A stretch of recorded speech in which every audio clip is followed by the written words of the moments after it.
E olha só, Brasil, o Ciro Gomes acabou com a lua de mel ali com Lula e resolveu falar tudo o que ele sabe, porque ele anda com Lula há mais de 30 anos. Olha só o que ele tem para falar aqui, para revelar, fazendo denúncias gravíssimas. Vocês vão ver aqui o que o Ciro Gomes tem para falar, pessoal, é uma verdadeira bomba. Até eu fiquei preocupado com isso. Se tudo isso que o Ciro Gomes vai falar aqui agora realmente for a verdade, pessoal, o Brasil está perdido. Olha só o que ele vai mostrar. Ciro Gomes, que já foi governador, ministro, prefeito, já foi tudo. Inclusive estudou em Harvard, nos Estados Unidos. O cara conhece muito. Eu tenho minhas diferenças com ele. Porém, isso aqui que ele vai falar, eu realmente fiquei embasbacado, porque o Lula, Haddad e companhia já quebraram o Brasil. Confira agora o que o Ciro tem para trazer. Dá um like nesse vídeo, pessoal. Se você gosta desse tipo de conteúdo, se inscreva aqui. Veja agora aí mais esse desabafo do Ciro Gomes, porque agora o amor acabou entre o Lula e o Ciro e ele resolveu soltar tudo. Vamos para a matéria. É uma pergunta simples, caramba, o Lula foi parar na cadeia. Será possível que não aprendemos nada? Ou nós acreditamos que o Lula foi inocentado? Ele não foi inocentado. Por que a direita consegue colocar gente na rua e a esquerda não? Porque a esquerda está desmoralizada.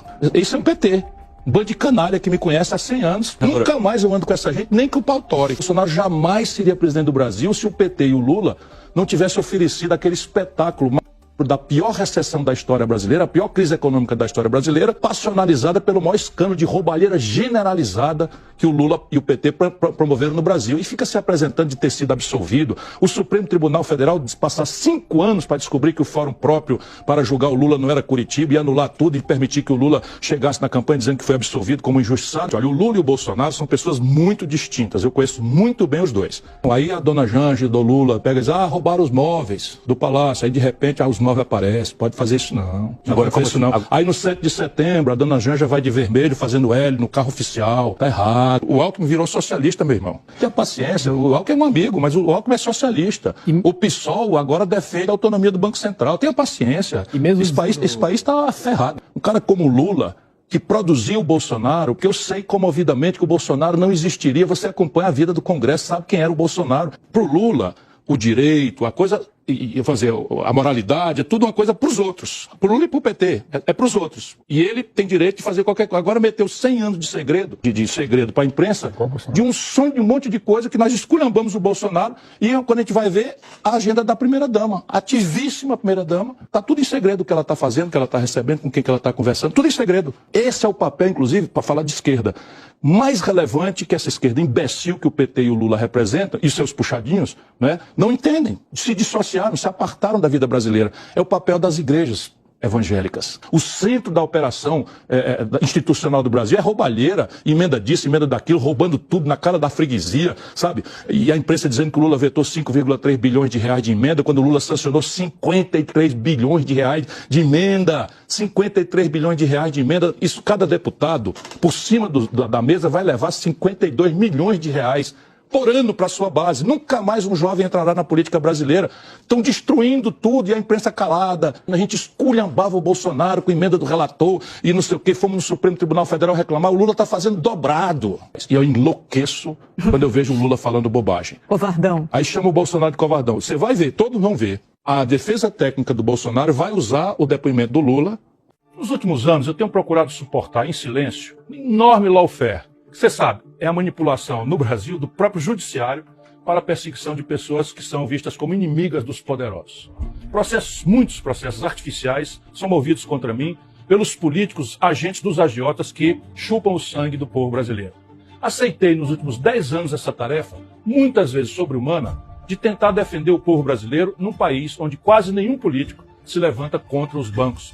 Agora, finalmente, o maior dos agentes dos agiotas, o presidente Lula, ele mesmo, do alto da sua covardia e manipulando o próprio poder da presidência da República, entra nesse jogo judicial na tentativa de me calar.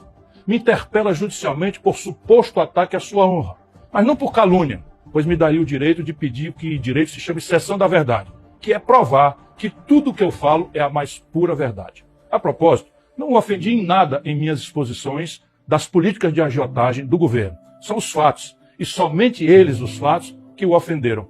Lula não colocou o pobre no orçamento, colocou o pobre em leilão. Todo o povo brasileiro virou um imenso banco de dados e ativos a serem negociados com bancos agiotas para roubá-los de todas as formas possíveis a partir da taxa de juros mais alta do mundo. Dados de aposentadorias, benefícios assistenciais, o BPC até o Bolsa Família, tudo virou ativo para ser explorado pelos bancos agiotas brasileiros. E pior, investigação apenas do início da Polícia Federal indica aquilo que eu estou cansado de saber.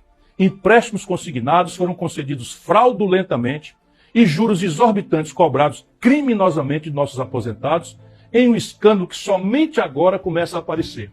E enquanto nossos idosos são empurrados para o crédito involuntário, os jovens do Brasil, as famílias brasileiras são tragados por cassinos digitais travestidos de apostas esportivas, as tais bets, destruindo suas famílias, que já vivem na fome e na dificuldade, e se manda ainda bilhões de reais e de dólares de divisas para o exterior. Nada disso é acidente. É o projeto de Lula para o Brasil. Um plano para tornar não só o Estado brasileiro, mas especialmente o povo brasileiro, completamente dependente do sistema financeiro. Eu penso que é a mais maligna engenharia social já vista nesse país. A mais selvagem face do capitalismo que já tivemos. Enquanto eles repetem a mentira da inclusão, diariamente transformam miséria em ativo financeiro e esperança em dívida no aplicativo de jogos online, incluindo milhões nos cadastros de inadimplentes. São mais de 73 milhões de pessoas no SPC e no Serasa. O projeto, para mim, é claro. A pobreza não é para ser superada. A pobreza virou um ativo a ser explorado politicamente e financeiramente. A pobreza é o negócio do governo Lula. Os bancos, os seus beneficiários. Não me calarei. Não podem me intimidar. Quem não tem rabo preso, nem pretende ser candidato a mais nada, a não ser a defender o povo brasileiro, vou lutar até o último dia da minha vida.